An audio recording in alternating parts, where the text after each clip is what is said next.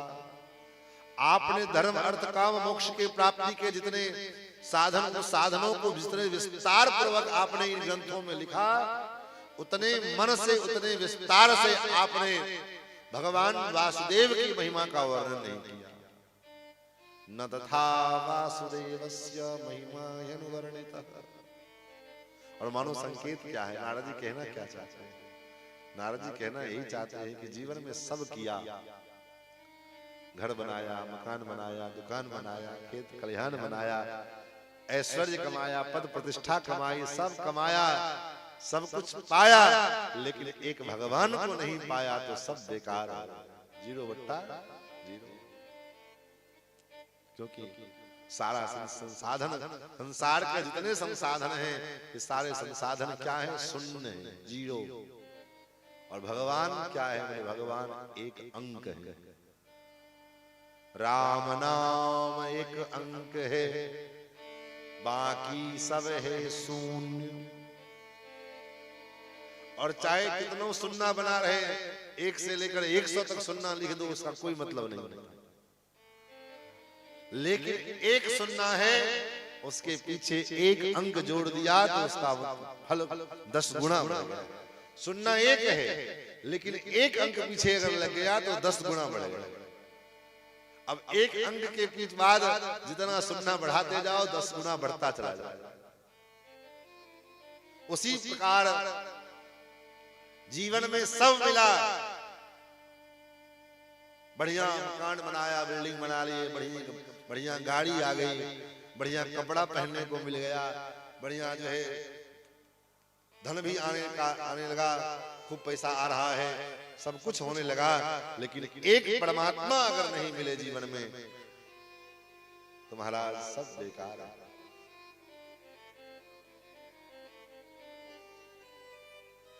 सब कुछ मिला प्रभु, लेकिन एक तुम ना मिले, और एक तू ना मिले तो सारी दुनिया मिले भी तो क्या मिले?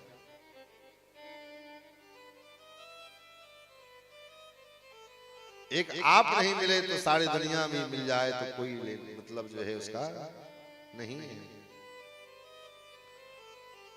इसलिए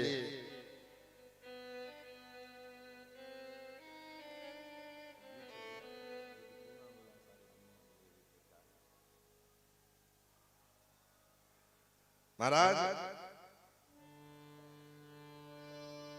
एक तू ना मिला,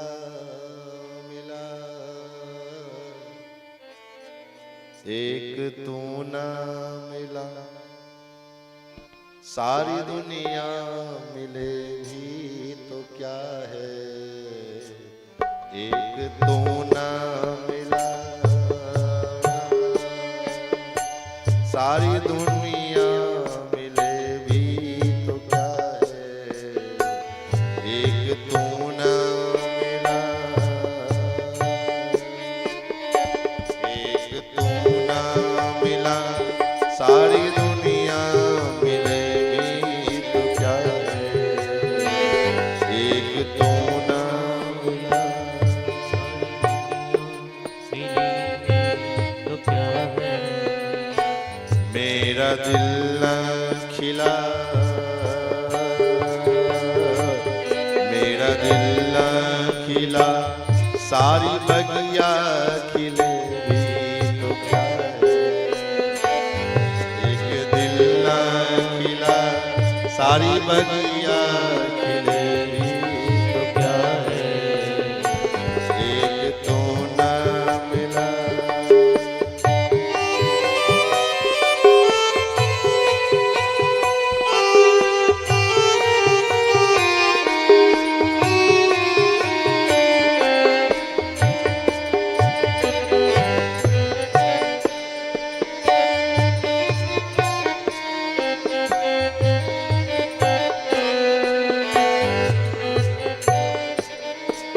महाराज दुनिया की सारी धन दौलत रुपया पैसा जमीन जायदाद ऐश्वर्य सब मिला, लेकिन आप न मिले तो क्या मिला। सारी बगिया खिली लेकिन दिल न खिला तो फिर क्या। धरती है तू और मैं हूं मगर, धरती हूं मैं और तू है गगन। होगा कहाँ तेरा मेरा मिलन। धरती हूँ मैं और तू है गगन। होगा कहाँ तेरा मेरा मिलन। धरती हूँ मैं और तू है गगन। होगा कहाँ तेरा मेरा मिलन। धरती हूँ मैं और तू है गगन।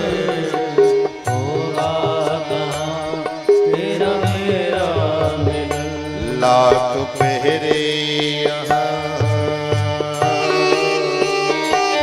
लाख पहरे यहाँ, प्यार दिल में पले भी तो क्या है। एक तो ना मिला,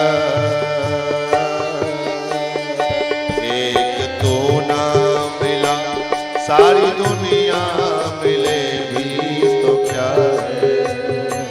एक तू ना मिला।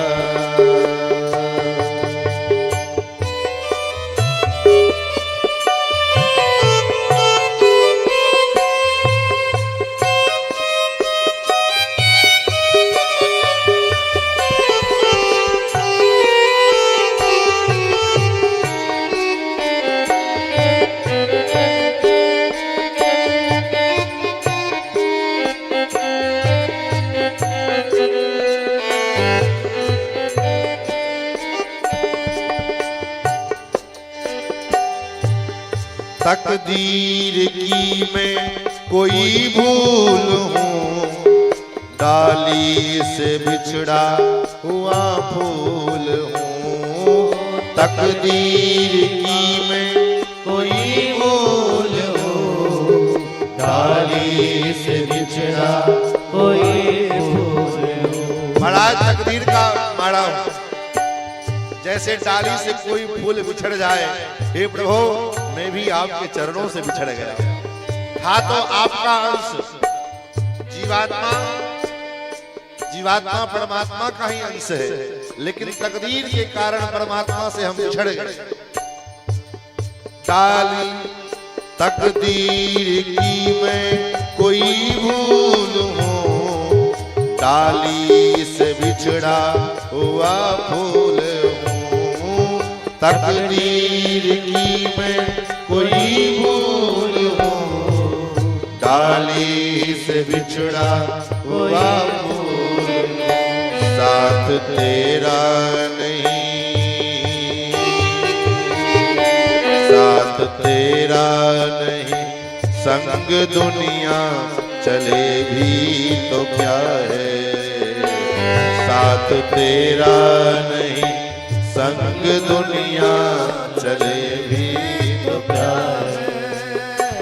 एक तू ना मिला, सारी दुनिया मिले भी तो क्या है।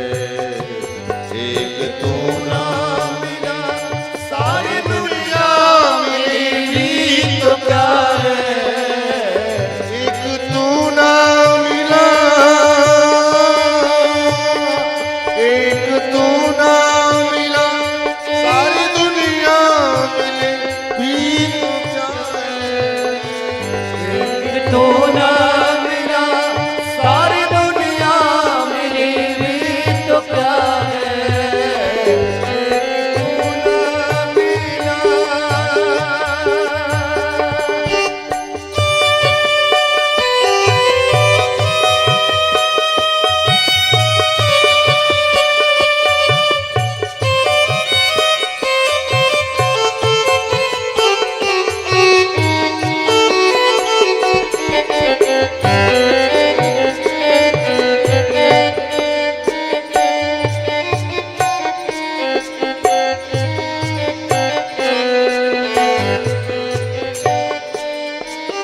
हे प्रभु, आपसे लिपट करके आप मिल जाते, आपसे लिपट करके रो लेते, हमारा जीवन सफल हो।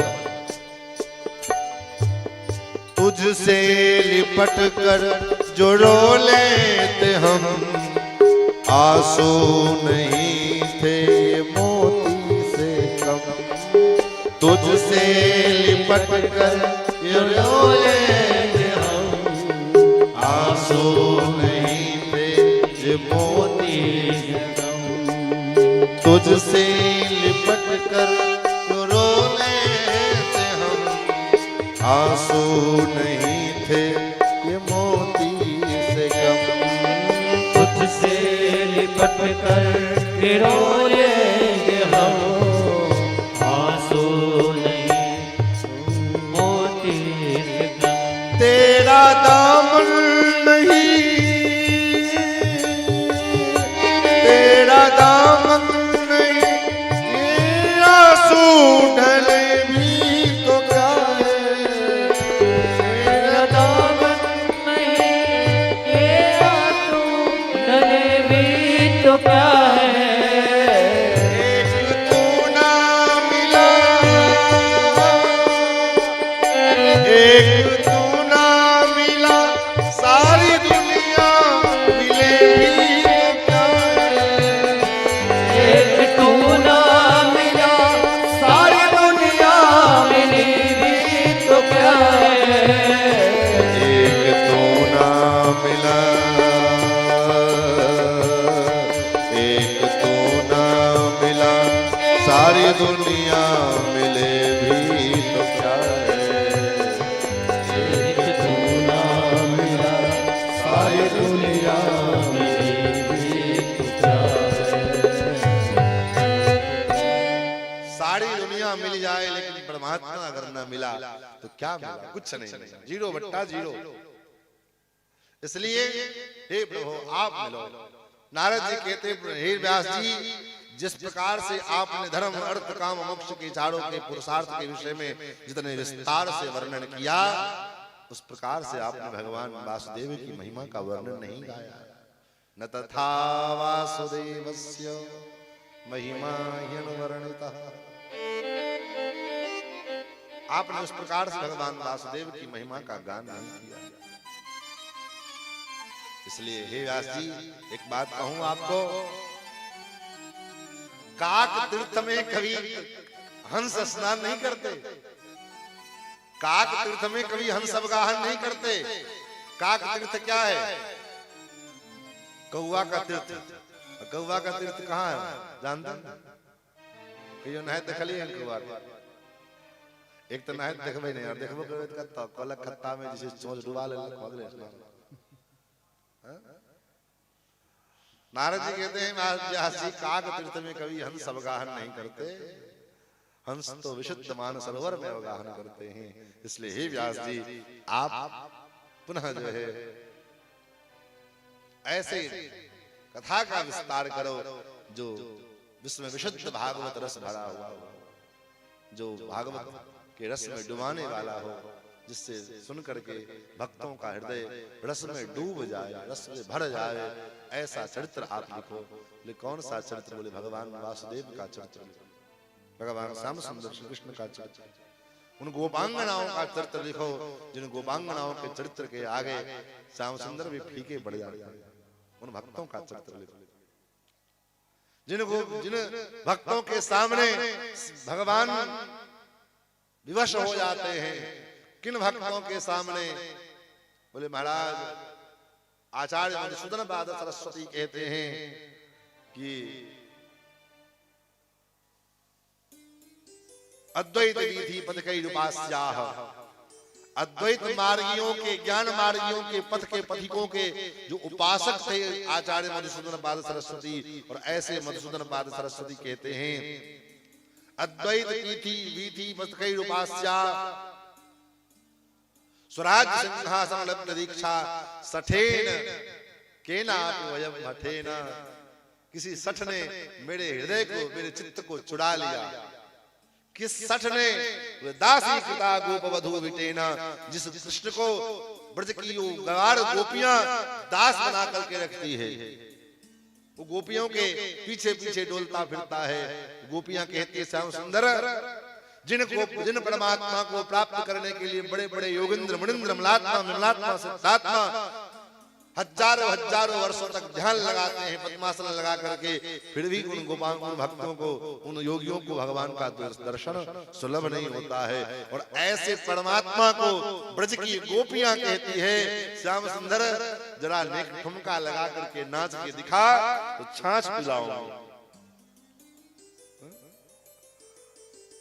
दासी कृता गोप वधू विटेना, और गोपांगनाओं के थोड़े से छाछ के चक्कर में श्याम सुंदर ठुमक ठुमक करके नाचते हैं, गाते हैं, और गोपियां नाचती है, नचाती है, भगवान नाचते हैं। ऐसे भक्तों का चरित्र गाओ। नारद जी के कहने पर व्यास जी ने कहा महाराज क्षमा करो, अब तो हम बूढ़े हो गए, अब शरीर में बल नहीं रहा। नारद जी ने कहा चिंता मत करो, संत की कृपा हो जाए तो कोई चीज असंभव नहीं है।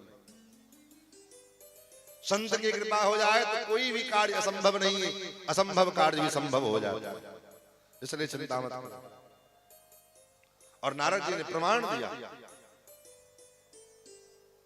नारद जी ने प्रमाण दिया कि मुझे देखो, मैं दासी का पुत्र था, लेकिन संत की कृपा हुई तो मैं आज ब्रह्मपुत्र बन गया। कैसे? नारद जी कहते हैं पूर्व जन्म में मेरी मैया दासी थी, एक संत वैष्णव सदगृहस्थ के घर सेवा करती थी। एक दिन कुछ संत महात्मा आए चतुर्मासा करने के लिए, मेरी मैया उनकी सेवा करती थी। मैं छोटा सा बालक था, 5 वर्ष का, तो मैं भी सेवा करता था। मैं क्या सेवा करूं?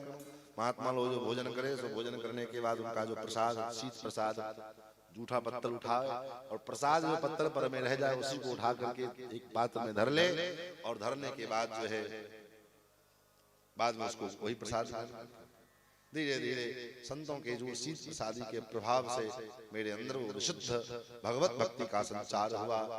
और मैं विचार करने लगा कि मैं भगवान का भजन करूं। मैया सोचने लगी मेरा बेटा, एक ही बेटा है, कहीं बाबा जी बन गया तो क्या होगा, बाबा जी बन गया तो क्या होगा। माता जी के मन में आया क्यों ना इसका ब्याह करा दो। नारद जी विचार करने लगे, अभी तक तो मैं केवल माता जी की प्रतीक्षा कर रहा था कि कब माता जी जाएं तो मैं भजन में लगूं, और माता जी कहीं जाते जाते ब्याह करा देंगे तब तो फिर और मुसीबत है, और पचड़ा झेलना पड़ेगा। नारद जी ने सोचा ही था, तब तक सायंकाल की वेला में माता जी गाय का दोहन करने के लिए गईं। अंधकार के कारण, अंधेरे के कारण सर्प पर लात पड़ गया, सांप ने काट लिया और सर्पदंश से उनकी मृत्यु हो गई। लोग आए सूचना देने के लिए कि तुम्हारी मैया मर गई। मन में तो कष्ट हुआ कि माता जी मर गई, लेकिन भगवान का बड़ा अनुग्रह, अनुग्रहम मन्यमानं प्रातिष्ठं दिशमुत्तरा, मन में भगवान का अनुग्रह रहना, यही भक्ति का मार्ग है। भक्ति ये नहीं है कि आपके जीवन में अनुकूल परिस्थिति है तब तो खूब भगवान को धूप दीप दिखाओ, खूब अगरबत्ती दिखाओ, जय भगवान जय भगवान जय भगवान करो। और जीवन में कोई घटना घट जाए तो भगवान को उठा करके पोखड़ी में डाल दो, कैसा भगवान को। जीवन के प्रत्येक परिस्थिति में, प्रत्येक अवस्था में, प्रत्येक क्षण में हम भगवान को ना भूलें, और चीज भूलें तो भूलें लेकिन भगवान को ना भूलें। ये धारणा, सब कुछ भूल जाए तो भूल जाए, भगवान ना भूलें। मन में जीवन में विपत्ति आए तब भी भगवान की कृपा है, जरूर कोई न कोई अच्छा होगा, इससे कुछ अच्छा होने वाला होगा, इसलिए भगवान ने ऐसा किया। क्योंकि भगवान का कोई भी विधान अमंगल नहीं होता। ठाकुर जी के सभी विधान मंगलमय होते हैं। क्यों? क्योंकि भगवान तो मंगल के स्वरूप है, मंगल की मूर्ति। मंगलानाम च मंगलम, मंगल को भी मंगल प्रदान करने वाले हमारे परमात्मा हैं। तो भगवान का कोई विधान मंगल नहीं होता, सब विधान मंगल ही होता है। ये अनुसंधान, ये तो अनुभव की चीज है ना, अनुभव करने की बात है ना। महाराज नारद जी कहते हैं मैं तुरंत दक्षिण उत्तर दिशा की ओर गया, उत्तराखंड में हिमालय पर्वत की तरफ, और मैंने ध्यान लगाया तो ध्यान में भगवान का क्षणिक दर्शन हुआ, और क्षणिक दर्शन होने के बाद वो ध्यान स्वरूप गायब हो गया। मैं और बेचैन हो गया, अरे ये क्या होगा? जैसे किसी को किसी चीज का स्वाद लगा दो, उसके बाद फिर जब वो चीज उसको ना मिले तो छटपटाहट होती है। मैं बेचैन होकर के भागने लगा, इधर उधर छटपटा रहा था, तब तक आकाशवाणी हुई कि अभी तुम्हारा योग, तुम्हारा साधन कच्चा है, इसलिए तुम अभी साधना करो, तो तुम्हारा साधन परिपूर्ण हो जाएगा, परिपक्व हो जाएगा, तब तुमको मेरा दर्शन होगा। और नारद जी का शरीर पूरा हुआ, सृष्टि का प्रलय हुआ। नारद जी कहते जब मेरा दूसरा जन्म हुआ, पुनः सृष्टि का संचार हुआ, तो मेरा जन्म कहाँ दासी का पुत्र था और कहाँ ब्रह्मा के पुत्र के रूप में मिला। तो एक संत के प्रभाव से, कृपा से, जब एक सामान्य दासी का पुत्र ब्रह्मपुत्र हो सकता है, तो आप भागवत क्यों नहीं लिख सकते हो? लिखो, क्योंकि भगवत कृपा से भी श्रेष्ठ है संत की कृपा। भगवंत कृपा हो चाहे ना हो, कोई बात नहीं, कोई चिंता नहीं। भगवान राजी हो चाहे ना हो, कोई दिक्कत नहीं है। संत राजी हो जाएं, गुरुदेव राजी हो जाएं, बस। भगवान को तो झक मार के राजी होना पड़ेगा, जाएगा। तो संत को प्रसन्न कर लेना। हमारे गुरुदेव भगवान कहते हैं कि भगवान को प्रसन्न करना बड़ी बात नहीं है, भगवान को प्रसन्न करना, भगवान की सेवा करना, ये सामान्य धर्म है। तब बोले भगवान के भक्तों की सेवा करना। इसलिए हमारे श्री वैष्णव परंपरा में भगवान के भक्त बनने का जो है गौरव प्राप्त हो, ऐसा किसी आचार्यों ने नहीं कहा। हे प्रभु मैं आपका दास हो जाऊं, ये ऐसा किसी महापुरुषों ने नहीं कहा। तब हमारे 12 आलवारों में जो 12 आलवार हैं, उनमें कुलशेखर आलवार, कुलशेखर आलवार जिनके जो राजा थे, और उनके राज्य में रोज घोषणा होती थी। क्या?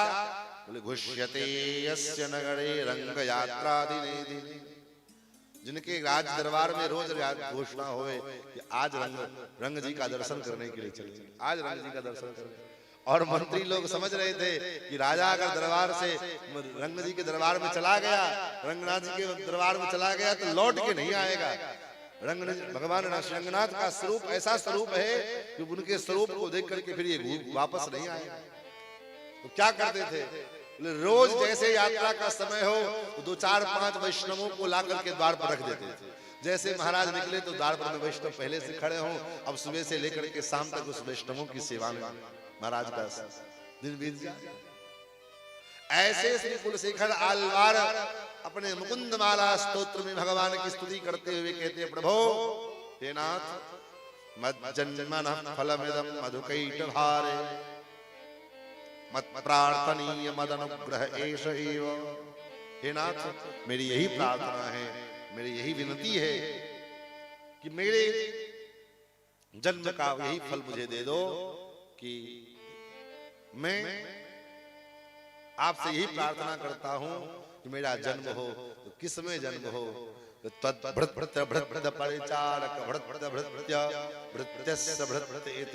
स्मर लोकनाथ। हे लोकनाथ, आपके जो परिचारक हैं, आपके जो सेवक हैं, आपके जो भक्त हैं, उनका जो दास, उनका जो नौकर, उनके नौकर का नौकर, उनका जो सेवक, सेवक के सेवक, उनका मैं दास बन करके रहूं।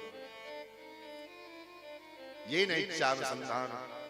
इसलिए आज भी परंपरा है, जब कोई जीव, कोई व्यक्ति भगवत शरणागति करने के लिए जब आचार्य के माध्यम से भगवान के शरण में जाना चाहता है, तो उसको पंच संस्कार कहते हैं। पंच संस्कार पूर्वक भगवत शरणागति होती है। ऐसे नहीं कि चलो आए एड़ा गेड़ा नत्थु खेड़ा कोई आया उसको पहले जो है तिलक लगा दिए, कान में मंत्र फूंक दिए, हो गया दीक्षा हो गई। नहीं, तब पंच संस्कार दिया जाए। उसमें सर्वप्रथम पंचगव्य प्राशन, पंचगव्य प्राशन कराया जाए। उसके बाद भक्त जैसे बेटी के कन्यादान से पहले हाथ में कंगन बांधे जाते हैं विवाह में, तो आज भगवान के साथ हमारा पाणी ग्रहण हो रहा है, हम भगवान के हवाले हम सौंपे जा रहे हैं। इस भाव का अनुसंधान करते हुए आचार्य उस हाथ में कंगन बांधते हैं और उसके बाद तिलक लगाया जाता है, शंख चक्र दिए जाते हैं, तब नामकरण होता है। और नाम कैसा? जो नाम है वो नाम उसके बाद दासानुदास, सीधे दास नहीं, अमुक दास नहीं, दासानुदास। क्यों? हम भगवान के दास नहीं, आपके जो दास है मैं उनके दास हूं। भगवान की सेवा तो सरल है, दाल में नमक नहीं भी है तो चल जाए, बिना नमक के दाल भगवान को भोग लग गया, सब्जी भोग लग गई, साग का भोग लग गया, चल गया। भगवान की सेवा सरल है, लेकिन भागवत की सेवा दाल में नमक नहीं है, गुरु जी कहीं संत महात्मा का कहीं क्रोधी स्वभाव के हैं तो दो चार फटकार लगाएंगे, उस फटकार को जो सहन कर जाए तब ना सेवक हो गए।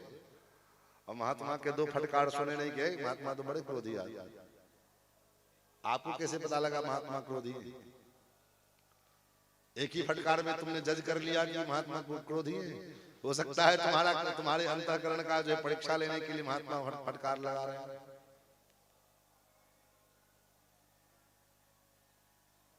कोई महात्मा ऐसे होते हैं तो जानबूझ करके ऐसा काम करेंगे कि लोग हमारे पास ना। वृंदावन के एक जज बाबा जज थे, जज से रिजाइन दे करके महात्मा बने और इतने उच्च कोटि के महापुरुष विद्वान, तो उनकी प्रतिभा को सुन करके एक सेठानी महाराज का दर्शन करने के लिए गई। तो महाराज ने कहा, देवी तुम आई हो, तुम बड़ी सुंदर हो, तुम मेरे साथ विवाह कर लो। वो आई हो महाराज, बड़ा ये तो पटांग बात सब बोल रहे हैं। चली गई। महाराज कैसी बात बोल रहे हो? बोले हाँ मैं सही कह रहा हूँ। वो चली गई तो बगल में साधु खड़े थे। बाबा आपने ऐसा क्यों कहा उसको? बोले इसलिए उसको कहा कि जब अगर ये अच्छी सद्गुरु परिवार की होगी, सदाचरण करने वाली होगी, तो मेरी बात को सुन करके नाराज हो गई। देखे, और नाराज हो गई तो अब मेरे पास नहीं आएगी तो हमारा भजन पूजन में व्यवधान नहीं होगा, हमारे साधना में व्यवधान नहीं होगा। बोले बाबा अगर कल फिर ये आ जाए तब, अगर कल फिर ही आ जाए तब, तो कल आएगी तो उसको मैं गाली दूंगा, फटकार लगाऊंगा, भद्दी गालियां दूंगा, तो तब तो भागी जाएगी। बोले बाबा अगर गाली सुन करके भी आ जाए तब, लट्ठ लेकर के दौड़ेंगे मारने के लिए। लट्ठ खा करके भी अगर आपके पास चली आए तब जब इतना सब कुछ कर लेगी, सहन कर लेगी, तब इसका मतलब पक्का भगत है ये, तब ये भक्ति के मार्ग में जाने योग्य है। तब इसको भक्ति का उपदेश करूंगा, फिर भक्ति के मार्ग में लगाऊंगा। तो कई ऐसे महात्मा होते, महात्माओं की फटकार को, महात्माओं के जो है दुत्कार को जिसने सहन कर लिया, उनके द्वारा दिए गए प्रसाद उनको आशीर्वादी मान करके प्रसन्नता पूर्वक ये मेरी पर कृपा है भगवान। तो गुरुजनों का क्रोध भी हमारा कल्याण करने वाला होता है। इसलिए कहा क्रोधोपि देवस्य वरेण तुल्यः। हमारे परदादा गुरुजी, उनके गुरुजी, दादाजी गुरुजी तो है ही, आप लोगों ने दर्शन किया ही सेठ जी की कृपा से। उनके गुरुजी महाराज यतीन्द्र स्वामी रामनारायणाचार्य जी महाराज, और उनके आचार्य श्री त्रिदंडी स्वामी जी। त्रिदंडी स्वामी जी महाराज बक्सर में विराजते थे, और उनके सन्निधि में हमारे अयोध्या के वर्तमान के प्रकांड विद्वान वेद वेदांत के आचार्य श्री शिव प्रसाद द्विवेदी गुरु जी, जिनसे दास ने भी कुछ शिक्षण अध्ययन किया, गुरु हमारे स्वामी जी ने भी पढ़ाई किया है, और उनके स्वामी जी ने भी कुछ पढ़ा है। 3 पीढ़ियों को उन्होंने पढ़ाया है, ऐसे प्रकांड विद्वान। और वो अपनी आप बीती सुनावे कि हमको कैसे, हम तो मूर्ख महामूर्ख जो थे महाराज, गुरु स्वामी जी की सेवा में ब्रह्मचारी जी हमको छोड़ गए, कहीं उनको जाना था तो स्वामी जी की सेवा में लगा दिए। तो स्वामी जी की सेवा क्या, कोई न भोजन बनाना, रसोई बनाना, न कपड़ा धोना, एक लंगोटी में वो रहते थे। और एक दिन भर में 24 घंटे में एक बार जो नारियल का भीतर वाला खुइया होता है उससे जो है अड़का, उस अड़का से जो है एक बार वो दूध कच्चा पीते थे। दूध को भी उबालने की जरूरत नहीं, गाय का दूध, यही उनकी सेवा। बस केवल एक आदमी रहे तो कुछ दिन, 2 दिन 4 दिन बीता तो स्वामी जी ने हमको बुला करके पूछा क्यों पढ़ते लिखते हो कि नहीं? तो हमने कहा कुछ नहीं। तो स्वामी जी ने कहा गीता पढ़ो। 2 दिन पढ़ाया, 3 दिन सुन याद पढ़ी न पावे। तो एक दिन खींच करके गुरुजी स्वामी जी ने अपना खड़ाम उठाया और एक खड़ाम लगाया, खट्ट से खोपड़ी पे लगी। तो गुरुजी बतावे कि उस खड़ाम के पढ़ने के बाद 15 दिन के अंदर पूरी गीता कंठस्थ हो गई। खड़ाम की चोट खाने के बाद 15 दिन के अंदर पूरी गीता 700 श्लोक कंठस्थ हो गए। तो क्रोधो भी देवस्य वरेण तुल्यः, श्रेष्ठ जनों का क्रोध भी दे वरदान के तुल्य है। संत सदगुरुदेव महात्मा भागवत कोई क्रोध भी करें तो प्रसन्नता पूर्वक, विनम्रता पूर्वक उसको स्वीकार कर लेना, यही वैष्णव धर्म है, यही भागवत धर्म है। नारद जी ने कहा, व्यास जी ने भागवत का प्रणयन करना आरंभ किया और 4 श्लोकों को 18,000 श्लोकों में विस्तार किया। उसके बाद सुखदेव जी को पढ़ाया। सुखदेव जी को पढ़ाया, सुखदेव जी ने राजा परीक्षित को कथा सुनाई। क्यों सुनाई? क्या कोई और जजमान उनको नहीं था कथा सुनाने वाला? अथवा राजा परीक्षित चक्रवर्ती सम्राट थे, बढ़िया मोटा दक्षिणा मिलेगा इसलिए कथा सुनाई? बोले नहीं नहीं। तब बोले इनकी परीक्षा ली पहले सुखदेव जी, तब कथा सुनाई। इनका नाम परीक्षित थोड़ी, इनका नाम तो विष्णुराज है, लेकिन पहले इनकी परीक्षा हुई। देवता, कल आपने सुना ना, देवता लोग अमृत कलश लेकर के आए, अमृत का ऑफर किया कि अमृत तुम पी लो और हमको कथामृत दे दो। लेकिन परीक्षित जी ने कथा को नहीं दिया, कथा को नहीं छोड़ा। अमृत के समान दुर्लभ पदार्थ का भी त्याग करने का सामर्थ्य जिसके हृदय में है, वही वास्तव में कथा श्रोता हो सकता है, वही परीक्षित हो सकता है। और हम तो महाराज पूरा कचरा नहीं छोड़ पाते, आदि व्याधि नहीं छोड़ पाते, कथा क्या, अमृत क्या छोड़े?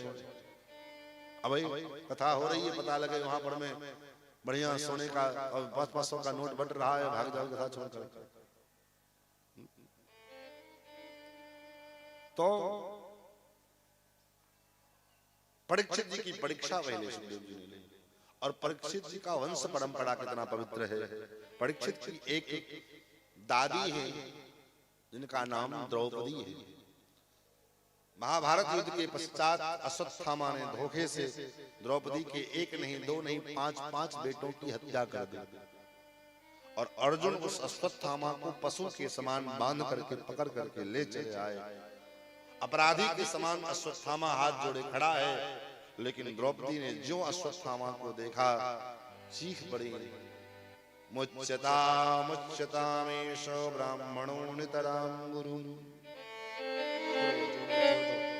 छोड़ो इनको, क्यों? क्योंकि ब्राह्मण। आजकल भले ही कितनों एक्ट लगा दो महाराज, एक्ट लगा करके जो है कितनों ब्राह्मण को दबाने का प्रयास करो, जिसके देव जो सारे संसार के देवता हैं और वो अपनी देवता ब्राह्मण को मानते हैं, तो तुमको एक्ट लगा करके दबाने से, कितनों एक्ट लगा लो तो उसे क्या लाभ? नमो ब्रह्मण्य देवाय गुरु ब्राह्मण हिताय च जगत हिताय कृष्णाय गोविंदाय। तो द्रौपदी महारानी कहती है ब्राह्मण, ये ब्राह्मण की निष्ठा। भगवान के चरणों के पास तक पहुंचने का एक उपाय ये भी है। लक्ष्मण जी ने भगवान से पूछा, भगवान प्रभु आपके पास तक कैसे पहुंचा जाए? तो भगवान ने यही कहा, प्रथम ही विप्र चरण अति प्रीति, पहले ब्राह्मण के चरणों में प्रेम हो। और ब्राह्मण के चरणों में जब प्रेम बढ़ेगा तो शास्त्रों का ज्ञान प्राप्त होगा, और उस ज्ञान के द्वारा मेरे विषय में जानने का मार्ग प्रशस्त होगा, तब जाकर के तुम मुझे प्राप्त कर सकते, कोई जी मुझे प्राप्त कर सकता है। तो द्रौपदी महारानी कहती हैं कि पहली बात तो ये ब्राह्मण है, और ब्राह्मण के साथ साथ गुरु। आपको याद नहीं है, आप बोल गए। सरहस्यो धनुर्वेदो सविसर्गोपसंयमः। सारे रहस्य पूर्वक जिस गुरु द्रोणाचार्य जी ने आपको धनुर्वेद का ज्ञान प्रदान किया, सएष भगवान द्रोणः, वही भगवान द्रोण प्रजा रूपेण वर्तते, पुत्र के रूप में आपके सामने उपस्थित हैं। क्योंकि शास्त्र कहती है कि आत्मा वही जायते पुत्रः, पुत्र के रूप में पिता की ही आत्मा विद्यमान होती है, इसलिए पुत्र को आत्मज कहा जाता है। प्रथम पुत्र को आत्मज कहा जाता है। ज्येष्ठ पुत्र जो है उसको आत्मज कहा जाता है। फिर तो एक के बाद दो हो, तीन हो, चार हो, वो आत्मज नहीं, कामज होता है।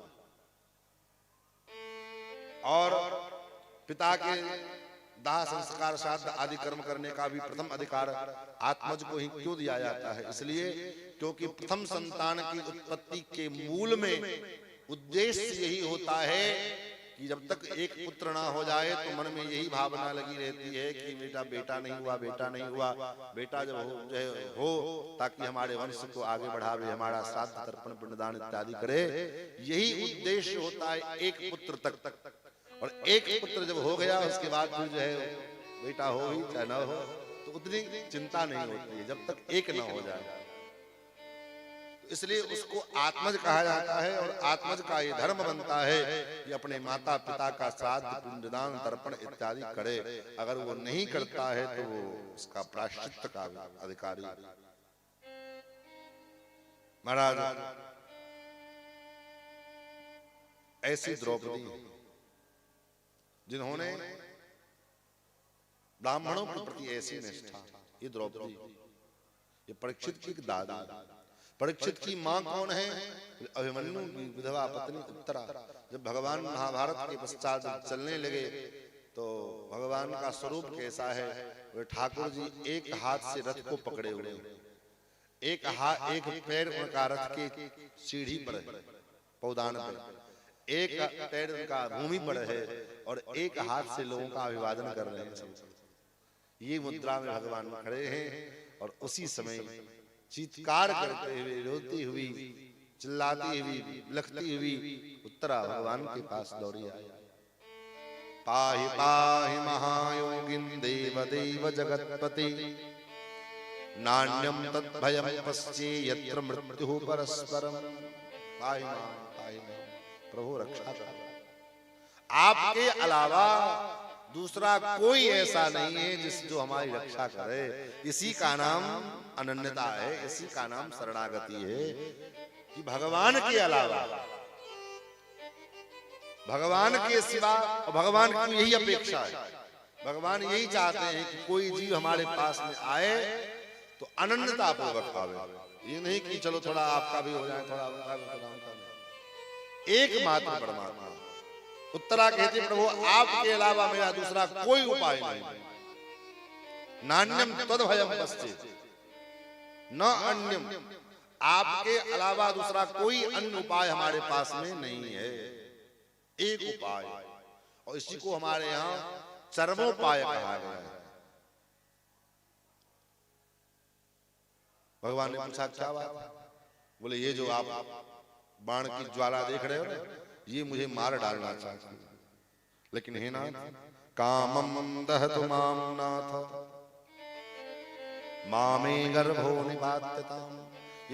ये मुझे भले जला करके भस्म कर दे, मुझे कोई आपत्ति नहीं है, लेकिन मामे गर्भो निपात्यताम, मेरे गर्भ की रक्षा करो, मेरा गर्भ नष्ट न होने पाए।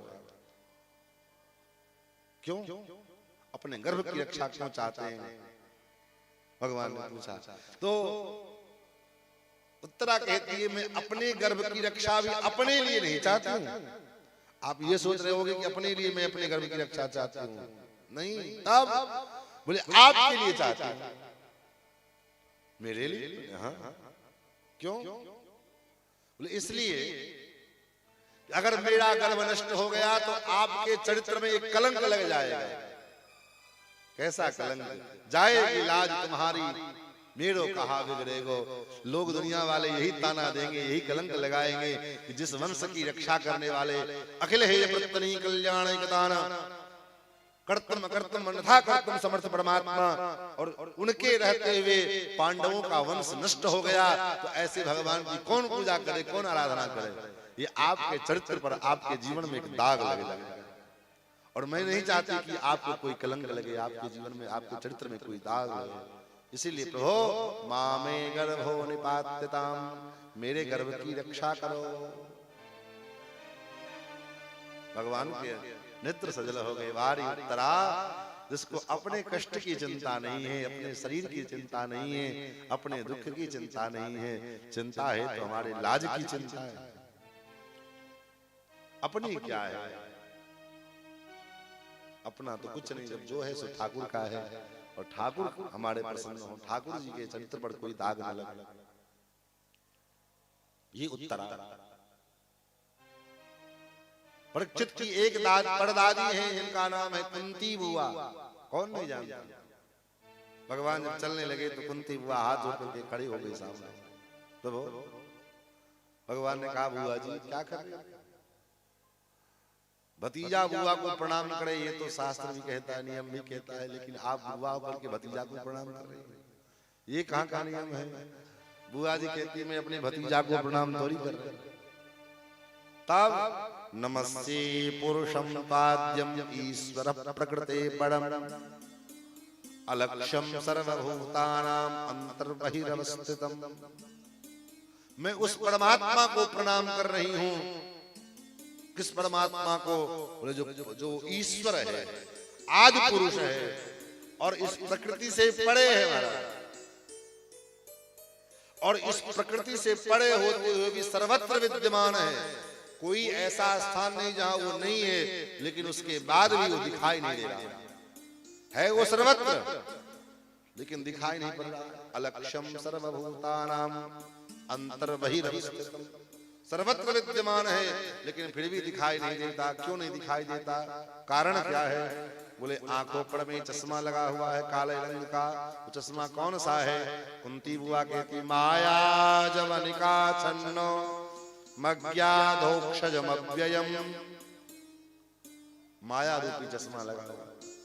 आंखों पे माया ने ऐसा पर्दा डाल रखा है कि महाराज दिखता ही नहीं है कि कहाँ क्या है। माया का जो ये पर्दा लगा है ना, इसलिए वरदवल्लभा स्तोत्र में माया क्या है? बोले माया भगवान की का जो पर्दा है, माया पर्दा है भगवान। इसलिए वरदवल्लभा स्तोत्र में भगवती महालक्ष्मी का स्तुति करते हुए हमारे आचार्य कहते हैं, कांतस्ते पुरुषोत्तम फणिपति सय्यासनम वाहनम वेदात्मा विहगेश्वरो जवनिका माया। जवनिका माया, जवनिका मतलब पर्दा। हमारे और परमात्मा के बीच में पर्दा क्या है? बोले यही माया। इसलिए तो कबीरदास जी ने कहा, घूंघट के पट खोल रे तो पिय मिले। ये घूंघट का पट क्या है? बोले वही माया है। ये माया हटे तो पी का दर्शन हो, प्रीतम का दर्शन हो, श्याम सुंदर का दर्शन हो। तो ये घूंघट कौन उठाएगा? ये घूंघट कैसे हटेगा? घूंघट भी प्रीतम ही उठाएंगे। घूंघट भी कौन उठाएंगे? बोले प्रीतम ही उठाएंगे। ये माया को कौन समेट सकता है, कौन हटा सकता है? हमारे आपके बस की बात नहीं है कि इस माया को हम मिटा देंगे, समाप्त कर देंगे। तब बोले इस माया को मिटाने वाला भी परमात्मा ही है। तो कैसे मिटे? भगवान कब मिटाएंगे ये माया का पर्दा? बोले भगवान के हम शरणागत हो जाए। गीता में भगवान कहते हैं, देवी हे सा गुणमयी मम माया दुरत्यया। हे अर्जुन, ये मेरी माया बड़ी दुरत्यया है, छूटती नहीं है। तो छूटेगा कैसे? भगवान कहते हैं, मामेव ये प्रपद्यन्ते, मामेव ये प्रपद्यन्ते माया मेताम तरन्ति ते। जो मेरे चरण का शरणागति कर ले, आश्रय ले ले, वो इस माया से छूट जाता है। जो भगवान के नाम का आश्रय ले ले, भगवान के चरणारविंद का आश्रय ले ले, वही इस माया से छूट सकता है। जो राम नाम नित बोले, सोया सो निर्भय डोले।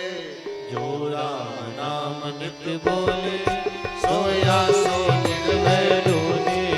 जो राम नाम नित बोले, सोया सो निर्भय डोले।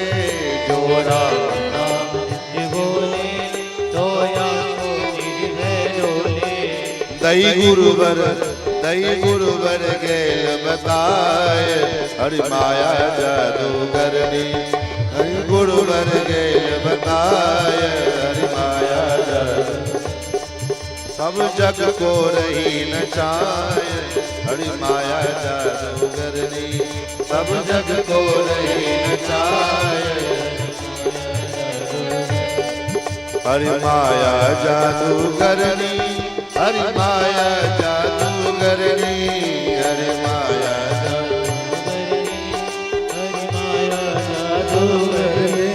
हरि माया जादूगरनी, हरि माया जादूगरनी। हरि माया जादूगरनी, हरि माया जादूगरनी। दुख में सुख को रही दिखाए, हरि माया जादूगरनी। वासना की दृष्टि से तुम जैसे जाओगे तुम्हारी मृत्यु हो जाएगी। तो जीवन में पति का सुख नहीं मिला, अल्प आयु, देहावसान हो गया, वैधव्य जीवन। वो तो मंत्र का प्रभाव था कि 5 बच्चे हुए, 3 कुंती के, 2 माद्री के, देवताओं की कृपा से। और जब बच्चे भी हुए, पति का देहावसान हो गया, शत्रु कोई बाहर नहीं, घर में बैठा हुआ है। पग पग पर शत्रु। जीवन भर तुमने कष्ट का सहन किया, कष्ट को झेला, विपत्ति को झेला, और आज तुम्हारा पुत्र चक्रवर्ती सम्राट हो गया तो तुम विपत्ति फिर से मांग रही हो। कुंती हुआ ने कहा, जी इसलिए तो विपत्ति मांग रही हूँ कि जब जब विपत्ति था तब तब आप मेरे साथ में थे, और जैसे ही मेरा पुत्र चक्रवर्ती सम्राट बना तो आप चल दिए महाराज। तो ऐसा सुख लेकर के, ऐसी संपत्ति लेकर क्या फायदा कि आप ही हमसे दूर हो जाओ। ऐसी संपत्ति किस काम की जो भगवान ही हमसे दूर हो जाएं। जरऊ सो संपत्ति सदन सुख। उस संपत्ति में आग लग जाए, उस घर में आग लग जाए, उस सुख में आग लग जाए जिस सुख के कारण भगवान हमसे दूर हो जाए। अब ये बात उन लोगों के समझ में तो आएगी नहीं जो जिनको केवल संपत्ति ही प्यारी है, जिनको जो है सुख ही प्यारा है, जिनको संसार ही प्यारा है।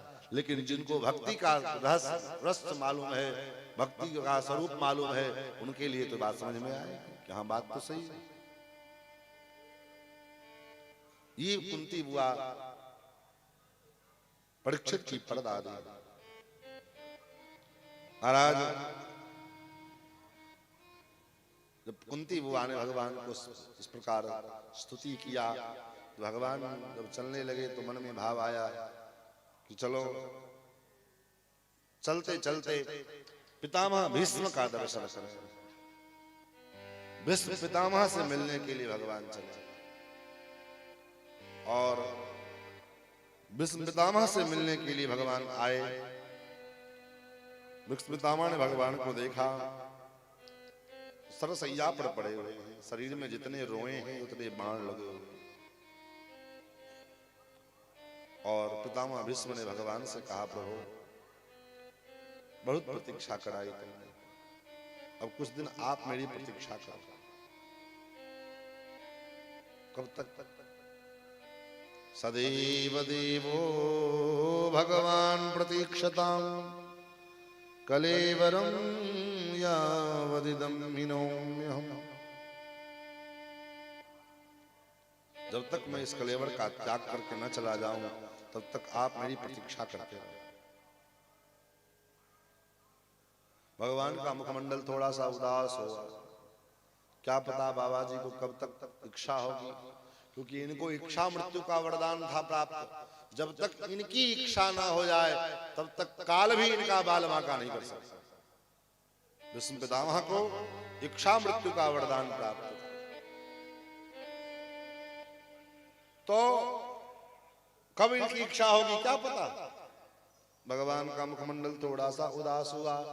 पितामह ने कहा बाबा प्रभो ये लटका हुआ चेहरा देखने के लिए थोड़ी ना आपको बुलाया, इंतजार कर। प्रसन्न हासारुणलोचलोलनसन, आपका प्रसन्नता से खिला हुआ मुखमंडल आपका दर्शन करने के लिए मैं चाहता था। और उसके बाद पितामह भीष्म ने अनेक प्रकार के धर्मों का निरूपण किया। दान धर्म, राज धर्म, मोक्ष धर्म, स्त्री धर्म, भगवत धर्म, इस सारे धर्मों का वर्णन महाभारत के भीष्म पर्व में भीष्म जी के प्रसंग में वर्णन आता है। दान भी किसको देना चाहिए, कैसे व्यक्ति को देना चाहिए। आपने दान दिया कोई व्यक्ति को और वो दान आपके द्वारा दिए गए पैसा ले जा करके शराब पी लिया, तो शराब पीने में जो पाप है उस पाप में आप भी भागीदार हो।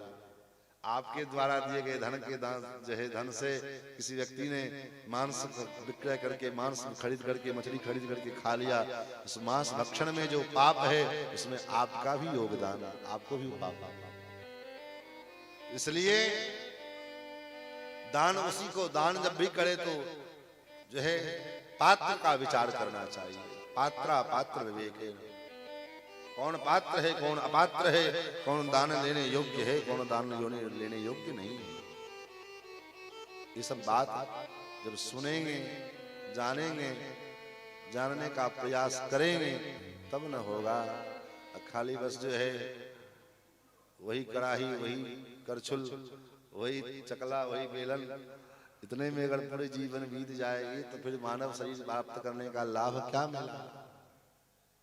ये सब तो चलता रहेगा, लेकिन ये सब करते हुए जो अपने लक्ष्य को हासिल करने का प्रयास करता है वही मानव कहलाता है। बाकी दुनियादारी तो है। भीष्म पितामह ने भगवान श्याम सुंदर का बड़ा सुंदर स्तवन किया है, स्तुति की है। इति मति रूपकल्पिता वितृष्णा भगवती सात्वत पुंगवे विभूमि। प्रभु आपको मैं कुछ देना चाहता हूं। क्या?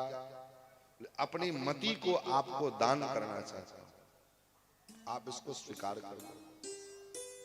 ठीक, मैं आपके मति को स्वीकार कर लूंगा, लेकिन आपके मति की क्या विशेषता है, क्या वैशिष्ट्य है आपके मति का? बोले हमारे मति का यही वैशिष्ट है, ये मति हमारी वितृष्णा है। अभी इसमें कोई किसी प्रकार की इच्छा नहीं लगी है, कोई इच्छा उत्पन्न नहीं हुई, ये बिल्कुल वितृष्णा है। इति मति रूपकल्पिता वितृष्णा भगवती सात्वत पुंगवे विभूमि। स्वसुखमुपगते क्वचित् विहर्तुं प्रकृतिमुपेयुषे यद्भव प्रवाह। त्रिभुवनकमनं तमालवर्णं रविकरगौरवरम्बरं दधाने। वपुरल्ककुलावृताननाब्जं विजयसखे रतिरस्तु मे नवद्या। हे विजय सखे, विजय नाम अर्जुन का है, अर्जुन का नाम विजय और भगवान का नाम विजय सखा। तो विजय सखे, हे विजय सखा, आपके चरणों में रतिरस्तु मेन वद्या, नित्य निरंतर आपके चरणों में हमारी रति बढ़ती रहे, यही आपसे कामना है। विजय सखे रतिरस्तु मेन वद्या। महाराज और उसके बाद भीष्म पितामह ने भगवान के महाभारत के युद्ध के दरमियान उस घटना को याद किया। किस घटना को? एक बार दुर्योधन के बहकावे में आकर के पितामह भीष्म प्रण ले लिए कि कल जो है पांडव में से किसी न किसी एक का वध होगा। ये प्रण ले लिया अब पांडव समाज में खलबली मच गई कि अब तो भीष्म पितामह का प्रण है, क्या होगा। सायंकाल रात्रि में जो है द्रौपदी महारानी सोचने लगी कि विधवा होकर के मरे, इससे अच्छा पहले सती हो जाए। भगवान के पास गई, कृष्ण मुझे सती होना है। तो ठीक है, आपकी इच्छा। भगवान और एक बार भी नहीं समझाए कि तुम क्यों सती होना चाहती हो, आपकी इच्छा। चिता कैसे, चिता तैयार किया भगवान ने, स्वयं चिता तैयार किया, विचार कर। और जब चिता पर में जाने का समय हुआ तो भगवान ने कहा, देवी जब अब आप शरीर छोड़ना चाहते ही हैं, छोड़ ही रही हो तुम, तो एक काम क्यों नहीं करते। बोले क्या। बोले तुमसे इस कुरुक्षेत्र के मैदान में जितने तुमसे बड़े लोग हैं उन सबका आशीर्वाद ले लेते, उनको प्रणाम कर लेते। तो द्रौपदी ने कहा ठीक है। सबके शिविर के पास ले जाकर के द्रौपदी को सिखावे, ये द्रोणाचार्य का शिविर है, ये कृपाचार्य का शिविर है, ये अश्वत्थामा का शिविर है, ये जो है कृतवर्मा का शिविर है। सबके शिविर के पास ले जाओ, कहे प्रणाम करो तो वहीं से प्रणाम करो। सबके शिविर को पूरा चित्र घुमा दिया महाराज। और जब भीष्म पितामह के शिविर के पास में आए तो कहा, ये देवी ये पितामह भीष्म का शिविर है, तुम जाओ अंदर जाकर प्रणाम करो। सबको तो बाहर से किए कोई बात नहीं, लेकिन पितामह भीष्म को अंदर जाकर, तब तक ब्रह्म मुहूर्त हो गया था और भीष्म पितामह उठ करके अपने आसन पर विराजमान होकर के और भजन में लगे हुए थे। द्वार तक भगवान गए और द्वार पर में जो द्रौपदी की पादुका थी, चप्पल, उसको खुलवा करके अपने हाथ में ले लिया, दबा लिया। और पितामह भीष्म के जो है मुख्य द्वार तक गए और कहा, देवी अब आगे तुम अकेले जाओ। पितामह भीष्म नेत्र बंद किए हैं। द्रौपदी ने चरणों में प्रणाम, मस्तक रखा, चरणों में प्रणाम किया। मुख से निकला, अखंड सौभाग्यवती भव। द्रौपदी ने कहा, पितामह ये कैसे संभव हो सकता है, आपने ही तो प्रण लिया है आज से कि एक न एक पांडव मरेगा, तो एक ना एक पांडव मरेगा तो मैं विधवा हो जाऊंगी, तो आप अखंड सौभाग्य। पितामह ने देखा, टक्क से नेत्र खोला, रहे ये तो द्रौपदी है। देवी तुम इस समय यहाँ। बोले हाँ, जान गए वो टेढ़ी टांग वाले का कमाल है। कहाँ है वो, दौड़ पड़े। दौड़ते दौड़ते जब जो है द्वार पर गए तो भगवान ने जब भीष्म पितामह को देखा तो भगवान सहम गए और भगवान सकपका गए। तो सकपकाए तो उनकी कांख से जो द्रौपदी की जो पादुका थी, चप्पल था, वो नीचे गिर गया। भगवान की इस दशा को देख करके भीष्म पितामह भावुक हो गए और पितामह ने कहा, प्रभु जिसकी रक्षा का जिम्मेदारी आप लेकर के बैठे हो, उसको कौन कोई क्या कोई मार सकता है, हे नाथ। लेकिन हाँ, एक बात तो मैं जरूर कहूंगा, आज आपने मेरी प्रतिज्ञा तोड़ी है तो आज मैं भी एक प्रण लेता हूं। फिर एक प्रण लिया, क्या। आज जो हरिहीन शस्त्र गाऊं, तौला जो गंगा जननी को शांतनु सुत न कहाऊं। आज जो हरिहीन शस्त्र कहाऊं, आज युद्ध के मैदान में अगर आपसे हमने शस्त्र न उठवाया तो मैं भी गंगा पुत्र नहीं। और भक्त की प्रतिज्ञा, प्रबल प्रेम के पाले पड़कर अपना प्रभु को नियम बदलते देखा। अपना मान भले टल जाए, निज भक्त का मान न टलते देखा। भगवान, इसलिए तो गीता में भगवान ने अर्जुन से कहा, अर्जुन तुम प्रतिज्ञा करो। क्या प्रतिज्ञा करें? तुम प्रतिज्ञा करो, न मे भक्तः प्रणश्यति, मेरे भक्त का कभी नाश नहीं होता है। अर्जुन ने कहा, भक्त आपका प्रतिज्ञा आप करो, हम क्यों करें? आपके भक्त हैं, आप प्रतिज्ञा करो। भगवान ने कहा, हमारी प्रतिज्ञा कभी कभी टूट जाती है और तुम प्रतिज्ञा कर लोगे तो तुम्हारी प्रतिज्ञा की रक्षा करना मेरा जिम्मेवारी बन जाएगा, इसलिए तुम प्रतिज्ञा करो। क्योंकि मेरी प्रतिज्ञा टूट जाती है। बोले कैसे? बोले हमारे सामने अगर कोई भक्त प्रतिज्ञा कर ले हमारी प्रतिज्ञा के विरुद्ध तो हमको अपनी प्रतिज्ञा छोड़नी पड़ती है। और आज यही हुआ। युद्ध के मैदान में पितामह भीष्म ने कहा अपनी सारथी से कि हे सारथी, मेरे रथ को गरुड़ध्वज कपिध्वज के पास अर्जुन के रथ के सामने लेकर के चलो। बोले क्यों? बोले आज श्याम सुंदर से कृष्ण की पूजा करनी है। सारथी ने कहा महाराज पहले बताए होते तो थाली लेकर के पूजन की आते, धूप दीप अक्षत जल फूल नैवेद्य। बोले हट, ये तो ब्राह्मणों की पूजा है, पंडितों की पूजा है, हम क्षत्रिय हैं और क्षत्रिय की पूजा क्या है? बोले क्षत्रिय की पूजा बाण से होगी। क्या करोगे आप? बोले अनेकानेक सैनिकों के रक्त से भगवान का सहस्त्रधारा अभिषेक करेंगे।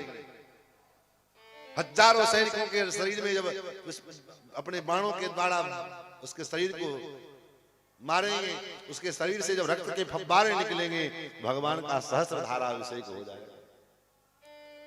और उसके बाद हाथी घोड़े इनके चरणों के धूल से उड़ने वाले जो रन रज शीस उड़ाऊं, रन का जो रज है, धूल है, उसी का वसन उड़ाऊंगा, वस्त्र पहनाऊंगा के सब श्याम सुंदर, और अपने बाणों की माला बना करके उनके गले में धारण कराऊंगा, और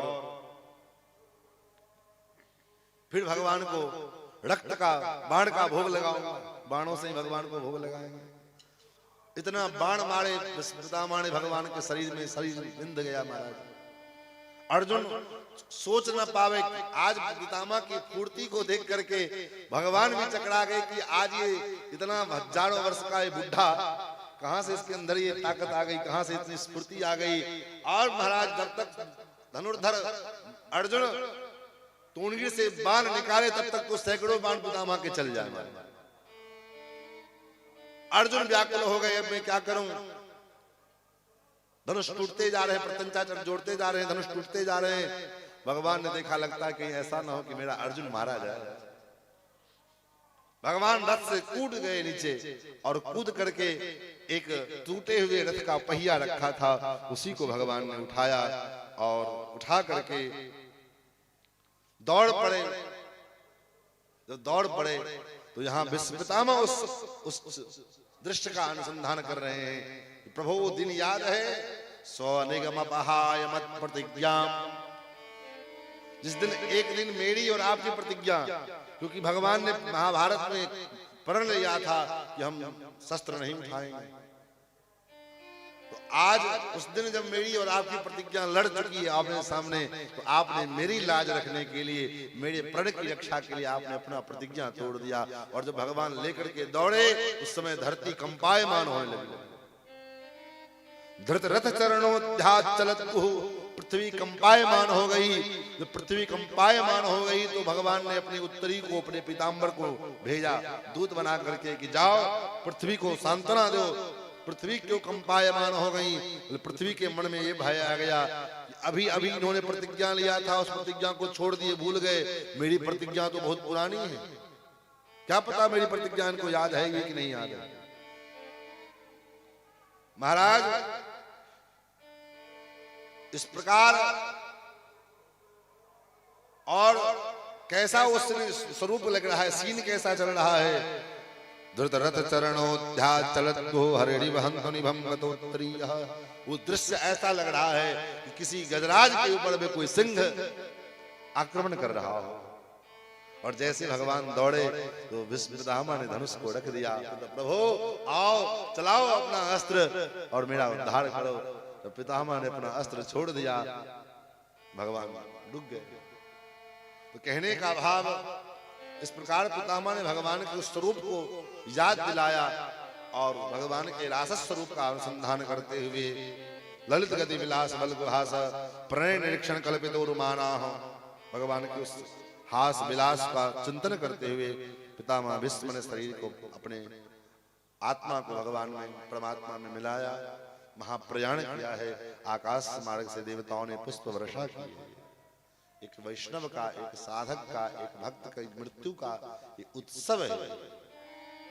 इसलिए हमारे यहाँ कोई वैष्णव शरीर छोड़े तो वैष्णव के शरीर छोड़ने के बाद शोक नहीं, उत्सव मनाया जाता है, जिसको कहते हैं वैकुंठोत्सव। ये जीवात्मा भगवान वैकुंठनाथ के चरणारविंद में सदा सदा के लिए लीन हो गए, इसलिए इनका उत्सव मनाया। तिरोभाव महोत्सव। अयोध्या वृंदावन में साधु कोई मर जावे तो कहते महात्मा तिरोभाव हो गए, उनका तिरुभाव उत्सव है। यही अंतर है सामान्य मानवीय जीवन में और वैष्णवीय जीवन में। भगवान द्वारका पधारे, द्वारका से कुछ दिन बाद अर्जुन लौट करके आए। अर्जुन ने संवाद दिया, भगवान अपनी लीला को पूर्ण करके धराधाम को छोड़ करके निज धाम चले गए। तो पांडवों ने भी विचार किया अब यहाँ रहना ठीक नहीं है। अपने पौत्र परीक्षित को राजगद्दी पर बिठा करके 16 वर्ष की अवस्था में और पांडवों ने स्वर्गारोहण किया। और इधर परीक्षित जी जब राजा बने तो एक दिन राजा का कर्तव्य बनता है कि समय समय पर प्रजा का देखभाल, प्रजा का जो है हालचाल गुप्त रूप से जो है करते रहना चाहिए। इसलिए पहले राजा लोग गुप्तचर रखते थे। उसी को आज के समय में मॉडिफाई हो गया उसका, तो आज के समय में उसको मीडिया कहते हैं। लेकिन गुप्तचर जो होते थे पहले तो राजाओं के, वो गुप्तचर लोग यथार्थ बात बोलते थे। जो परिस्थिति आज काज की है वो चुपचाप जाकर के राजा को सुनाते थे और राजा उसका सुनता भी था। लेकिन आज बोले आजकल जो गुप्तचर का स्वरूप कन्वर्टेड स्वरूप मीडिया है, या तो जो मीडिया यथार्थ बोलेगी उस मीडिया की बात सुनी नहीं जाएगी, और जो मीडिया जो राजा को पसंद है वही बात सुनाएगी। दो ही बात होती है, या तो वो राजा को जो पसंद है, जो राजा सुनना चाहता है वही उसके गुणगान में सुनाएगा, अथवा जो यथार्थ बोलने वाली मीडिया है उसको तो महाराज अनेक प्रकार के एक्ट लगा करके अंदर कर दिए जाएंगे। विडंबना ये हो गई, स्थिति ये है हमारे समाज की आज। और ऊपर से ही स्थिति ये है तो नीचे में तो स्वाभाविक है। नीचे में भी आज समाज में क्या दशा है, बोले आज से 20 साल 25 वर्ष पूर्व कोई किसी का बच्चा हो कोई गलती करे तो कोई भी अभिभावक, कोई भी गार्जियन देख लेवे तो उसको डांट देवे, सजा देवे, मार दे, फटकार देवे। लेकिन आज बोले आज अपने बच्चे को अपना पिता कुछ बोलने में डर लगता है, संकोच करता है कि कैसे कहें, क्या पता नहीं क्या क्या। ऐसे ऐसे कानून सरकार ने बनाए हैं कि आप अपने बच्चों को मार नहीं सकते, डांट नहीं सकते, फटकार नहीं सकते। अगर आपका बच्चा अगर उसको कानून पता चल जाए, कोर्ट में चला जाए और आपको आपके ऊपर जो है मानसिक प्रताड़ना का मुकदमा दर्ज कर दे तो आपको जेल जाना पड़ जाएगा। विडंबना ये हो गई है महाराज। परीक्षित जी दिग्विजय करने के लिए निकले। उसी क्रम में परीक्षित जी को कलयुग से भेंट हुई और कलयुग को मारने के लिए जब पितामह भीष्म से परीक्षित जी चले तो कलयुग शरण में आ गया, चरण में गिर पड़ा, महाराज मुझे स्थान दो रहने को। तो 4 स्थान दिए कलयुग के रहने के लिए। कौन कौन सुन करके आपको तो पता ही होगा, लेकिन ये सब अनुभव जब करते हैं हम लोग एकांत में बैठ करके तो बड़ा अजीब लगता है। जो कलयुग के 4 स्थान हैं आज हमारे भारतवर्ष के आर्थिक स्रोत के, भारत को आर्थिक स्थिति में मजबूत करने के वो स्रोत बने हुए हैं। जो कलयुग के 4 स्थान रहने योग्य हैं वो हमारे देश के आर्थिक संपदा को, आर्थिक स्थिति को मजबूत बनाने का स्रोत बना हुआ है। क्या बोले, पहला स्थान है द्यूतम, जहां जुए खेले जाते हैं। और पहले तो कहीं कहीं जुआ खेला जाता था, अब तो घर घर में जुआ खेला जाता है। कैसे बोले, आप आजकल जो बच्चे लोग क्रिकेट में सट्टा लगाते हैं, अथवा इतने जो गेम आते हैं अनेक प्रकार के, पेमेंट करो और पैसा जीतो, ये करो वो करो, पता नहीं क्या क्या, और सरकार उसको अथॉरिटी प्रदान करती है, सरकार उसको लाइसेंस देती है। और लाइसेंस क्या देती है, अपितु और उसको प्रचार करती है। कई ऐसे गेम हम लोग देखे हैं जिसमें स्वयं प्रधानमंत्री जी उसका प्रचार करते हैं, इसमें इतना फायदा, इसमें इतना जो है। अभी कुछ दिन पहले जो है अनंत अंबानी ने एक गेम लॉन्च किया, उसको जो है सरकार के जितने नेता अभिनेता सब प्रचार में लगे हैं, इससे इतना रुपया कमाया जा सकता है। ये क्या है बोले, यही तो द्यूत है। बिना परिश्रम के, बिना श्रम किए शॉर्टकट तरीके से धनोपार्जन, यही तो जुआ है। द्यूतम, दूसरा स्थान है पानम, पान, मदिरा पान। ये सरकार के आर्थिक स्थिति को मजबूत करने के एक स्रोत है। भले ही बिहार में तो नाम के लिए बंद पड़ा हो, लेकिन ये भी अब घर घर में सप्लाई मिल जाता है, जहां चाहो तहां मिल जाए, दुकान जाने की आवश्यकता नहीं। तीसरा है स्त्रिय सोना, जहां स्त्रियां अंग व्यापार करती हैं। ये भी, जिसको आज की भाषा में बार डांसर कहें, चाहे होटल में जो है अंग प्रदर्शन करने वाले कहें, जो कहें, और उसका लाइसेंस सरकार इशू करती है। चौथा है जहां पशुओं की निर्मम हत्या होती है। बड़े बड़े स्लॉटर हाउस हैं जहां, जिसको सरकार के द्वारा लाइसेंस दिया जाता है, जहां एक घंटे में हजारों पशुओं का, एक घंटे के अंदर में महाराज हजारों लाख जो है पशु कट करके महाराज सप्लाई हो जाते हैं। ऐसे ऐसे स्लॉटर हाउस, कसाई बूचरखाना भारतवर्ष में अनेक जगह है। मांस विक्रय के लिए सरकार से लाइसेंस लेना पड़ता है, सरकार उसको लाइसेंस देती है तो चलाने के लिए। क्यों? क्योंकि सरकार को उससे अर्थ मिलता है। जितने भी कलयुग के संसाधन हैं, कलयुग के जो है स्थान है निवास के, वे सारे स्थान से जो है आर्थिक संपदा, आर्थिक स्थिति भारतवर्ष को मजबूत करने के लिए वो आर्थिक स्रोत के कारण बने हुए। अब आप विचार करो, जहां इस प्रकार के दुष्कर्म के माध्यम से जहां हमारे घर में जो धन आ रहा है, वो धन कहां से आ रहा है? बोले इस प्रकार के दुष्कर्म को करने के कारण, दुष्कर्म के माध्यम से कहीं न कहीं वो धन हमारे पास आ रहा है। तो उस धन के द्वारा कहां शांति आएगी, कहां से जीवन में सुख शांति की समृद्धि का जो है द्वार खुलेगा?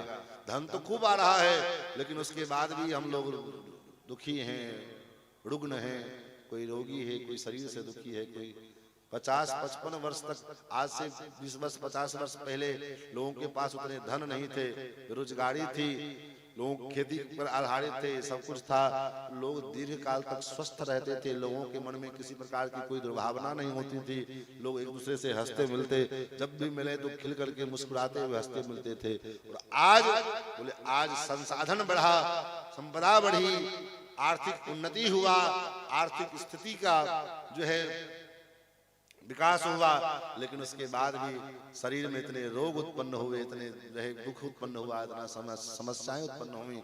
कारण क्या है? कारण यही है कि हमारा जो स्रोत है अर्थ के, वो स्रोत बहुत विचित्र है। 5वां स्थान स्वर्ण के रूप में मांगा।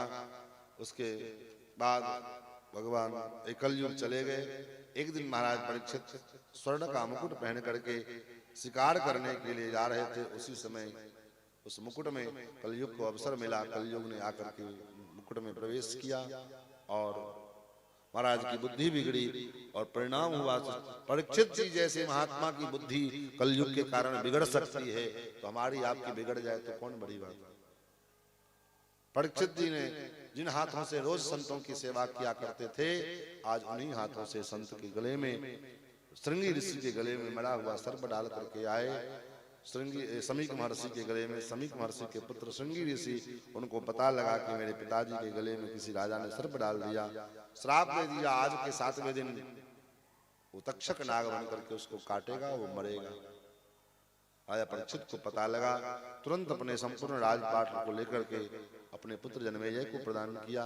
गंगा के तट पर में आए हैं और अनेकानेक संत हरे राम राम राम सीता राम राम राम, हरे राम राम राम सीता हरे राम राम राम सीता राम राम राम, हरे राम राम राम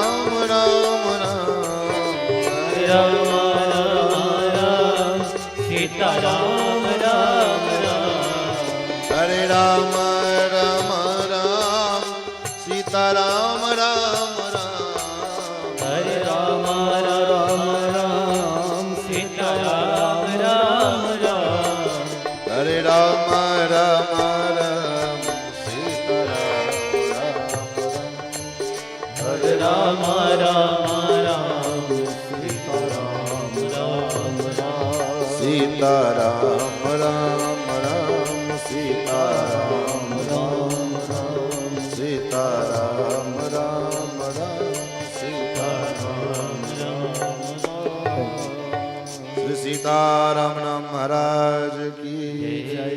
आइए हम लोग भागवत भगवान की आरती करें। ओम चंद्रमा मनसो जातसो सूर्यो अजायत श्रोत्रादश्च प्राणश्च मुखदग्निरजायत। श्री भागवत भगवान की है आरती पापियों को पाप से श्री भागवत भगवान की है आरती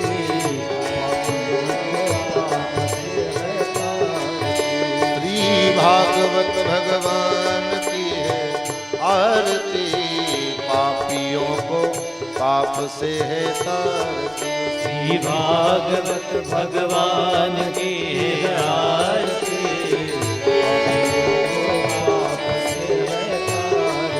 ये अमर ग्रंथ ये मुक्ति पंथ ये पंचम वेद निराला नव ज्योति जगाने वाला ये अमर ग्रंथ ये मुक्ति पंथ ये पंचम वेद निराला अब ज्योत जलाने वाला। श्री राम यही हरि नाम यही हरि नाम यही हरि नाम यही जग के मंगल की आरती पापियों को पाप से है तारती। श्री भागवत भगवान की है आरती पापियों को पाप से है तारती। ये शांति की पावन पुनीत पापों को मिटाने वाला हरि दर्श कराने वाला ये शांति गीत पावन पुनीत पापों को मिटाने वाला हरि दर्श कराने वाला। ये सुख करनी ये दुख हरनी ये सुख करनी है दुख हरनी श्री मधुसूदन की आरती पापियों को पाप से तारती। श्री भागवत भगवान की है आरती पापियों को पाप से तारती। ये मधुर बोल भवबंध को सन्मार्ग बताने वाला बिगड़ी को बनाने वाला ये मधुर बोल जगबंध बोल सतमार्ग बताने वाला बिगड़ी को बनाने वाला। श्री राम यही घनश्याम यही श्री राम यही घनश्याम यही मीरा के नटवर श्याम यही मीरा के नटवर श्याम यही प्रभु के महिमा की आरती पापियों को पाप से तारती। भागवत भगवान की आरती पापियों को पाप से तारती। हरे राम राम राम हरे हरे हरे कृष्णा कृष्ण कृष्ण हरे राम राम राम हरे हरे कृष्ण कृष्ण हरे राम राम राम हरे हरे कृष्ण ओम जलेन आरार्तिक ग्रहणम हस्ते पुष्पम कृत्वा हरि ओम जगिये